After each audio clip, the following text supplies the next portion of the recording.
Deuxième épisode de la mythologie dans les mangas avec l'attaque des titans, Shingeki no Kyojin dans sa version originale. Manga de Hajime Isayama paru pour la première fois en 2009. Dans cet univers dark fantasy, les humains se retrouvent cloîtrés derrière de gigantesques murs pour se protéger des titans qui rôdent à l'extérieur. Des monstres humanoïdes à la taille colossale animés par une seule pulsion, les dévorer vivants. Ce manga exhume cette peur ancestrale enfouie au plus profond de notre être. Et elle se trouve d'autant plus marquante que ces titans en question ne mangent pas les humains pour se nourrir, mais simplement pour les manger. L'acte est devenu une fin en soi. Comble de l'horreur, ils ne les dévorent même pas pour le plaisir. Trouver une raison à leurs actes ne les rend certes pas moins cruels, mais adoucit quelque peu leur caractère horrible. Au moins, je sais pourquoi ils jouent avec mon intestin grêle. Leur visage reste en permanence inexpressif et quand un sourire figé arbore celui de l'un d'entre eux, ils n'expriment pas le moindre sentiment. La pulsion qui les dirige semble être une pure pulsion destructrice, une pulsion de chaos. Cela nous amène à parler de la mythologie grecque, et plus précisément de sa cosmogonie, c'est-à-dire du récit qui relate la création du monde. Le premier qui naquit fut Chaos, le vide originel. Apparut ensuite Gaïa, la terre, puis Eros, la force primordiale de l'amour. De son côté, le chaos engendre Nyx, déesse de la nuit, et Ereb, dieu des ténèbres. Les deux divinités s'unissent et donnent naissance à Éther, la lumière céleste, et Héméra, le jour. Gaïa, quant à elle, donne naissance à un être égal à elle-même sans l'aide de personne.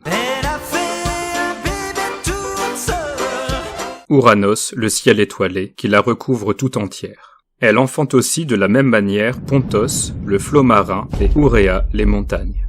Ainsi la spatialité et la temporalité apparaissent dans le vide du chaos. C'est alors que le désir amoureux entre en action. Sous l'impulsion d'Eros, Ouranos et Gaïa s'unissent. Ils donneront naissance aux 3 cyclopes originels, portant chacun un œil circulaire au milieu du front. Aux 3 hécatonchires, des êtres colossaux aux 50 têtes et 100 bras. Et enfin aux 12 titans. Mais Ouranos n'apprécie guère sa progéniture. Il l'empêche de voir le jour en obligeant Gaïa à garder tous ses enfants en son sein au plus profond des entrailles de la terre. Assouvir son appétit sexuel débridé, voilà la seule chose qui l'intéresse. Gaïa finit par en avoir marre de ce crevard primordial et demande à ses enfants de lui venir en aide. C'est Cronos, son dernier-né, qui répond présent. Alors qu'Ouranos s'étend sur Gaïa, Cronos, armé d'une faux créée par sa mère pour l'occasion, émascule son père qui aussitôt relâche son étreinte, fou de douleur et de rage. La séparation du ciel et de la terre s'opère enfin et les enfants de Gaïa sont libérés. En s'éloignant, Ouranos prédit à son fils Cronos qu'à son tour il finira par être détrôné par sa propre engeance. Prenant la menace au sérieux ainsi que sa sœur Rhea pour compagne, il empêche ses propres enfants de grandir en les engloutissant vivants dès l'instant où ils voient le jour. L'ordre des choses qui voudrait que les enfants finissent par prendre la place de leurs parents ne peut se dérouler. Le chaos règne toujours. Rhea finira par en avoir assez du comportement de Cronos. Pour son dernier-né, Zeus, elle trompe son époux en lui confiant une pierre cachée dans un lange à la place du bébé. Le roi des titans engloutit le tout et ne se rend compte de rien. Gaïa cachera le nouveau-né en Crète où elle s'occupera de l'élever. Plus tard, Zeus revient pour se venger.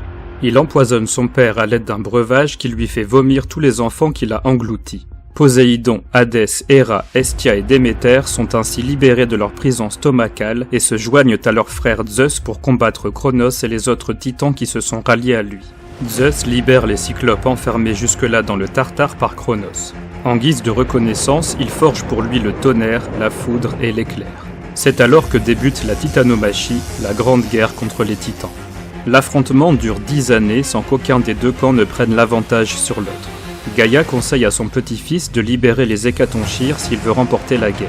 Zeus s'exécute et les délivre aussitôt des chaînes du Tartare où leur frère Cronos les avait aussi enfermés.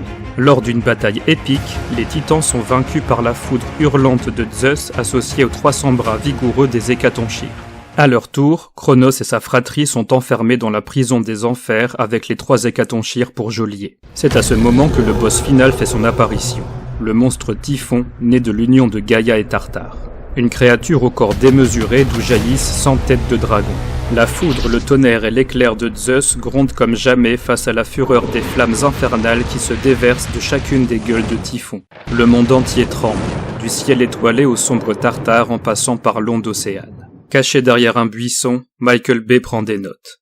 Zeus finit par l'emporter et envoie Typhon croupir dans le Tartare. Après avoir vaincu la descendance du ciel étoilé, les titans, Zeus assoit définitivement son pouvoir en sortant victorieux face à l'engeance de l'abîme insondable. Désormais, il peut dire que c'est lui le patron, des cieux jusqu'au fin fond du monde. Il partage tout de même le territoire avec Hadès qui devient le roi du monde souterrain et Poséidon le seigneur de la mer. L'ordre cosmique est enfin établi.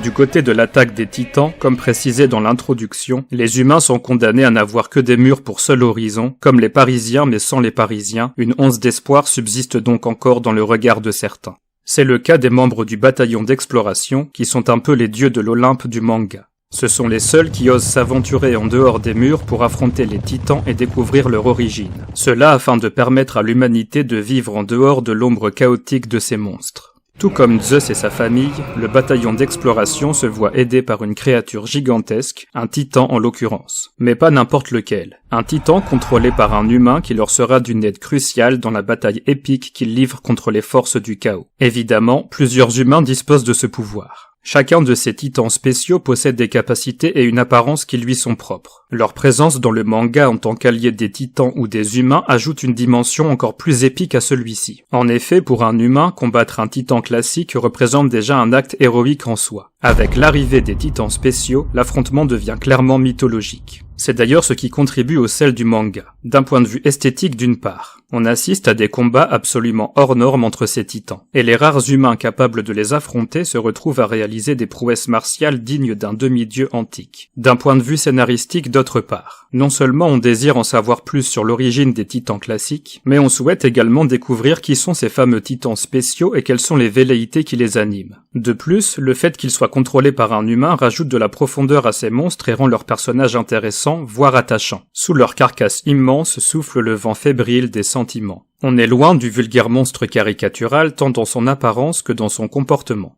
Avec l'attaque des titans, on se retrouve donc plongé dans un conflit épique à dimension humaine malgré les créatures gigantesques qui composent cet univers. L'enjeu n'est pas l'établissement d'un ordre cosmique dans le grand vide du chaos. Des humains veulent simplement vivre en paix dans leur environnement. Mais pour cela, ils doivent faire preuve de mesure face au pouvoir démesuré à leur disposition. Sans quoi, ce pouvoir risquerait de les surpasser et les conduire à leur perte.